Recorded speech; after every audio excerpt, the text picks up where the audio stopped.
Hi everyone, it's James here. Welcome back to the channel. Something a bit different today. I'm going to show you some records that I bought from my friend Pete. This actually goes back quite a long time actually. He called me before Christmas this year. He called me, as in last year, in December 23. Said he was trying to get rid of a box of records in the attic. He knew I was a collector. He sort of told me on the phone the kind of things that were in the collection. It sounded interesting, so I promised him I would go back in January and have a look, which I did. And Pete went upstairs, got the box of records, came down carrying it, and I started to look through some really interesting things. I think I bought probably about 45 LPs from him. I think I gave him £60. I knew that of those 45, I wouldn't be keeping all of them. There were a few that I had already in the collection. There were some I kind of thought I probably wouldn't end up liking. I knew that there were some that I could flip, I could trade and, get something else. So I think I got, quite a good deal. Pete is a musician. He's a bit older than me. He's a guitarist and a singer. And there is a fair few blues records in this collection and blues rock records, a few interesting live albums too. Some quite interesting stuff, I think. Pete was more than happy with what I gave him. It's just one of those things, people just get to the point where they just want shots of these records. They're just cluttering up the place. They're not wanted. Pete hasn't got a record player anymore, so why not? So this first one, not as exciting as you might think. This is actually a later digital repress, the giveaway being the barcode there. But I haven't flipped it because, I've got a fair few copies of this record anyway. It's always nice to have another one. Pete did have a copy of Sgt. Pepper in the collection, but there was something wrong with it. I think it was missing... Actually, it might have been missing the outer jacket, to be honest with you, but I didn't take that from him because I've got a fair few copies of that already. A couple of later reissues. Again, I suspect these are digital ones on the APCO label. We've got, actually, these are the wrong way around chronologically, aren't they? We've got a copy of Beggar's Banquet, which I actually do have a reissue of this. I think it's an even later one, probably. So I was quite excited when I saw these, but unfortunately they are not originals, but they do sound quite good. I've been listening to them, trying to do a bit of a comparison with my originals. I actually have an original 60s copy of Let It Bleed, which does sound pretty good. This one sounds clearer. But I'm going to keep these because I was actually quite impressed with how they sounded, even though they are digital. So, a couple of Stones reissues. Now then, this is an original copy, a 60s pressing of Another Side of Bob Dylan on Columbia. And I was really pleased that this was in the pile because this is one of the few Dylan albums I don't actually have. I'm still missing his debut album. There's a couple of others from the sort of 60s and 70s that I don't yet have, but this is one that I was missing. Didn't even own it on CD, actually, so that was really, really nice to get. Great album. It's got some fantastic stuff on this. So that was a nice thing to have. And this is an original copy on CBS as well of Nashville Skyline. I have a reissue of this from only a few years ago, which sounds pretty good. This one also sounds really nice and, nice to have an original copy of it in good condition. These records are well looked after. Pete's obviously looked after them. There is some mild stainage going on with some of them because they are quite old records. And also Pete's written his name on a couple of them as well, which we'll get to in due course. But, nice to have an original copy of Nashville Skyline. This one is a very common record, but I actually had lost my copy of it several years ago for some reason. I can't understand what happened to it, but the John Lennon collection, that was nice to pull out of the box. But I don't know how many times we're going to spin that, but it's kind of, it's nice to have it. This one actually is another record that was in my collection years ago when I was a student, and it went missing from my collection. For years, it was the only Who album I actually owned, and it just kind of vanished in a succession of shared houses. So it's good to have that back. Probably not the best Who album, but I do like that cover. I always liked it.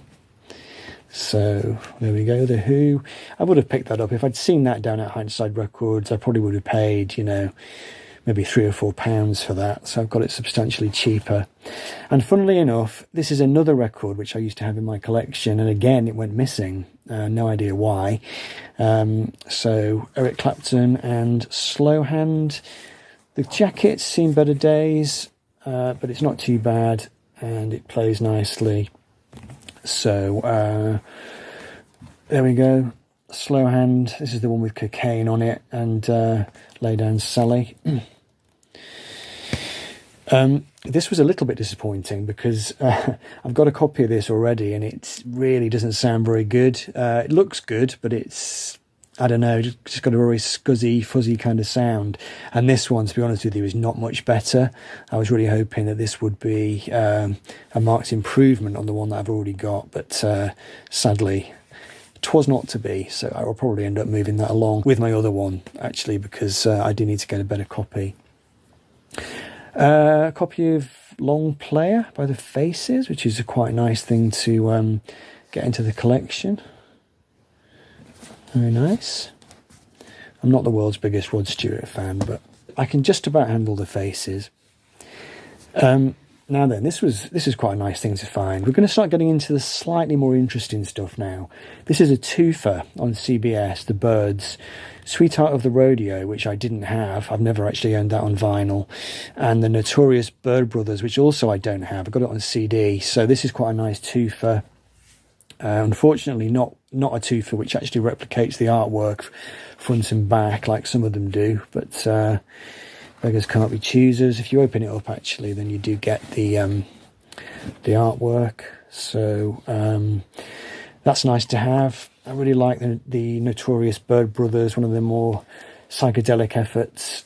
Sweetheart of the Rodeo is okay. You know, it's kind of, for me, it's not vintage Byrds, but it's got some quite nice stuff on it.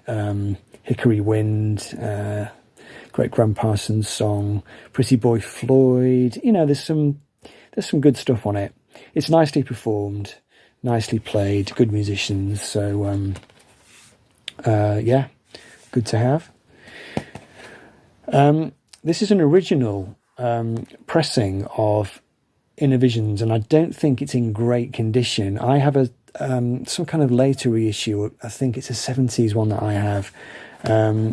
Actually, this is a 1970s album. Sorry, I don't know what I'm talking about. This is an original copy anyway. I don't think it's in tremendous nick, really, but it's, you know, it's not too bad. I thought it was worth pulling out and doing a compare contrast with the one I've got, which I haven't actually done yet. But always nice to get Stevie albums. I suspect this one's got very slight bit of water damage on the cover, but anyway.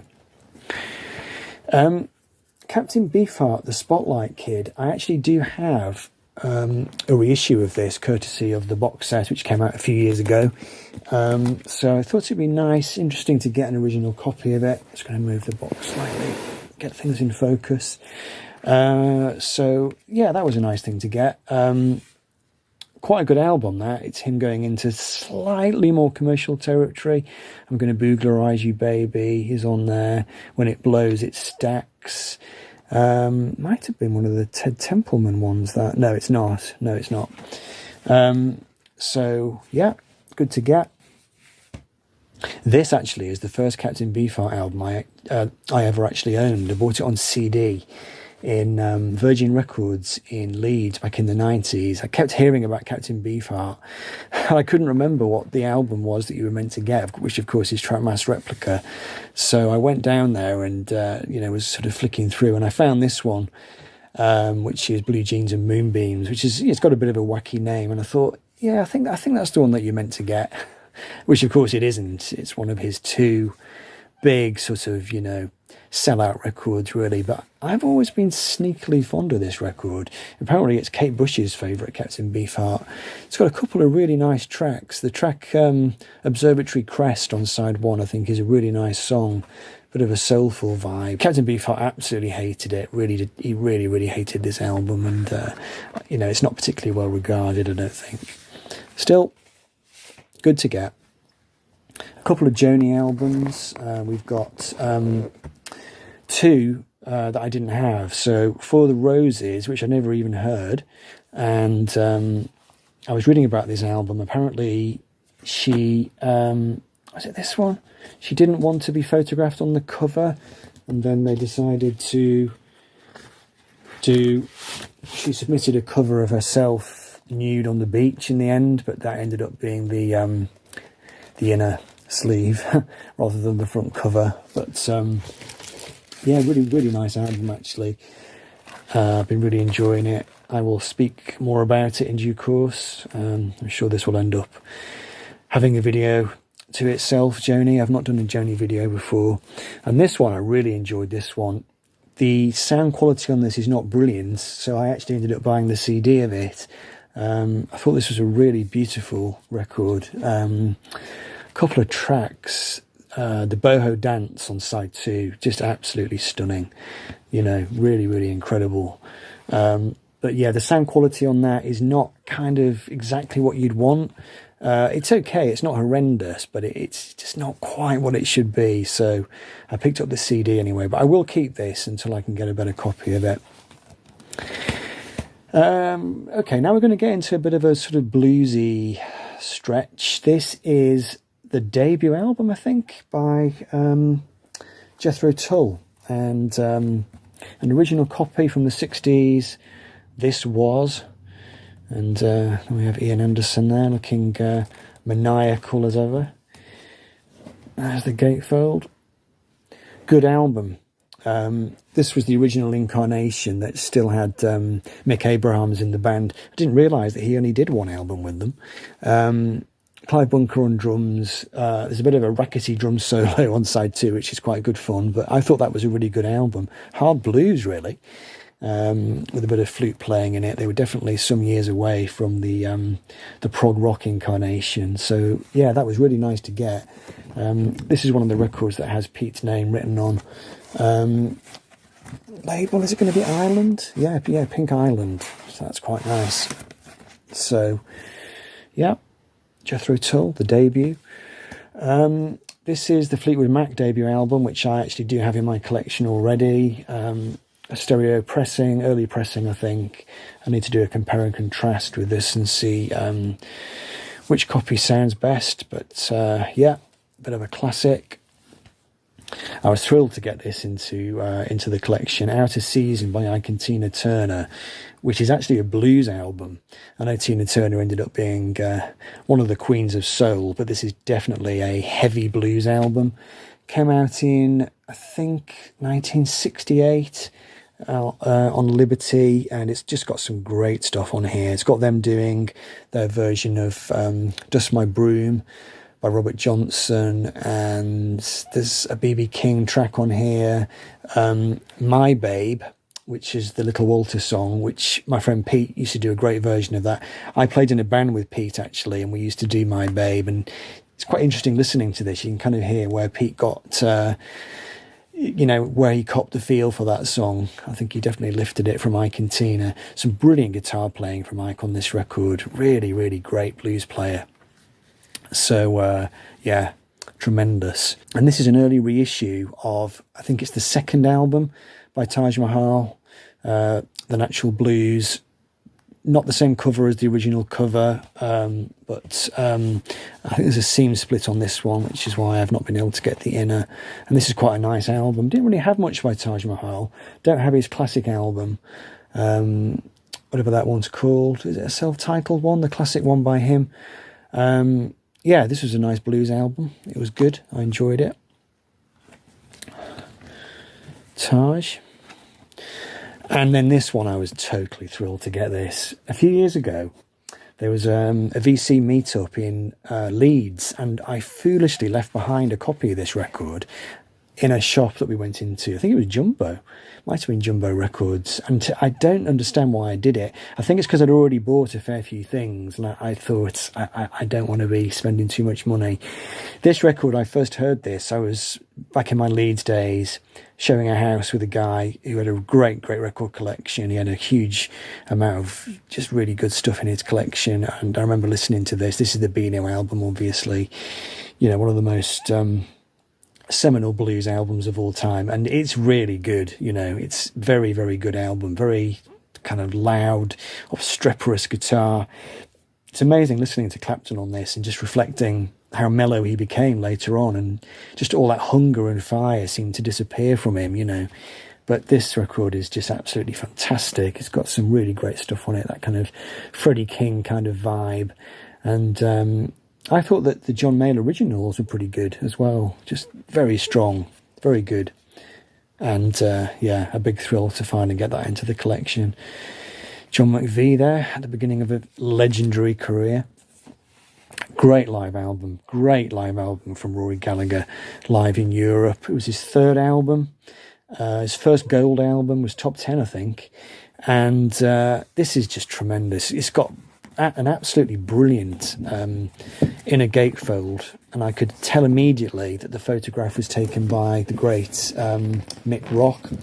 I'm going to struggle to get the picture of Rory into the frame, actually, because it's hard to kind of see, but really great black and white photography of the guys. Wigar Campbell and Jerry McAvoy. Jerry McAvoy actually later went on to be in 9 Below Zero, which is the next record we're going to see. But this is a really great live album by Rory. It's got a couple of tracks from his first couple of albums. You got Messing with the Kid, which is sort of his signature song, really. That was on maybe his first album, maybe, and Laundromat, maybe from the second. And then there are a few standards and a few songs that he wrote himself, but it's all very much rooted in kind of, various blues styles, bluesy, gospel-y kind of, I don't know, just really great, a great atmosphere. And he's so polite. He sort of thanks the audience before he starts playing the song. He announces what the song is and then thanks everybody for listening. Absolutely, just a wonderful atmosphere. You can put that record on and really be transported back to the glory days of Rory Gallagher. This one, 9 Below Zero, a South London band from the late 1970s. A sort of blues band, really, a kind of hard-driving blues band. This is actually on coloured vinyl, I think. It's green A&M. These guys were famous for having appeared in the first ever episode of The Young Ones. And I think they're still going, actually. In fact, I think they supported Squeeze not so long ago. Great fun. Pete had a few live albums, and I did pick up more than this, but I wasn't that impressed by some of them, so I ended up not keeping them, but that's a good one. Staying on the live front, we've got Hendrix in the West, which is one of the posthumous ones. I think it came out in 1972. A bit of a mixed bag, this record, but when it's good, it's bloody good.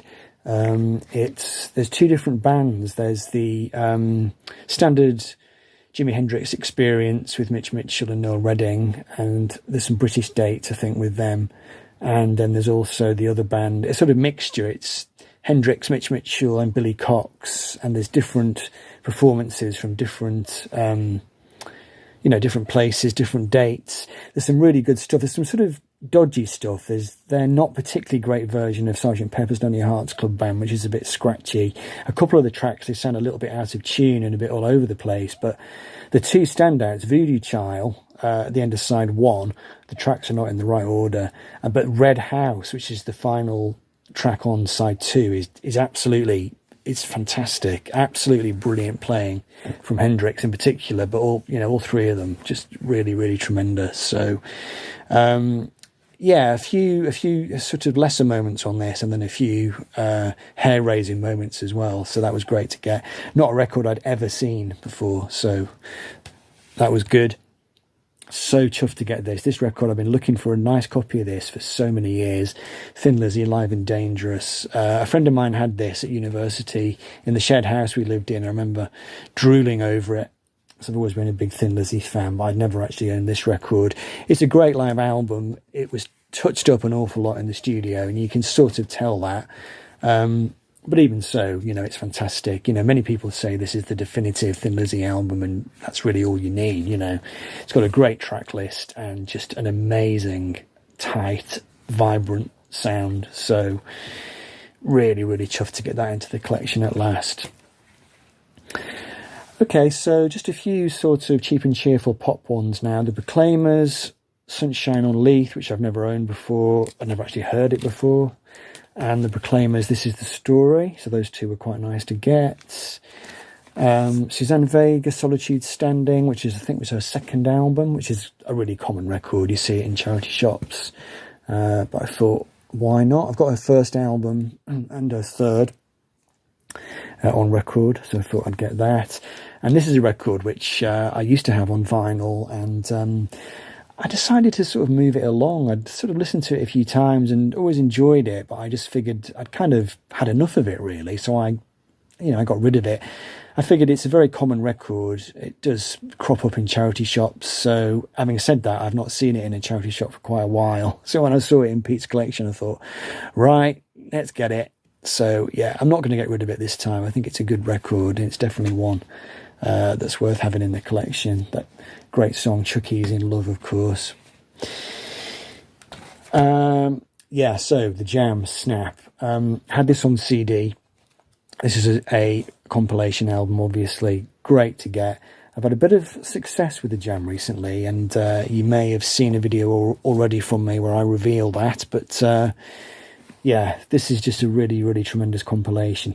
The only thing I don't like about it is it doesn't have the proper version of That's Entertainment on it. It's got a different version for some reason. I'm not quite sure why they did that, but really, really nice to get. I would probably have paid at least, a £5 or maybe even a tenner for that if I'd seen it, in really good condition, and that is in excellent condition. So wonderful stuff, the Jam. And the final one, this came as a bit of a surprise. This wasn't actually Pete's record. I think he said it was his son's record. He must have bought it at the time and didn't want it anymore. So yeah, the second album by the Stone Roses, which I bought on CD back when it came out, because we all did, because it was a very big moment, really, in British music when it came out. And, it was a bit of a disappointment. I hadn't heard it for many years. I'd lost my CD of it, so I hadn't listened to it for a long time.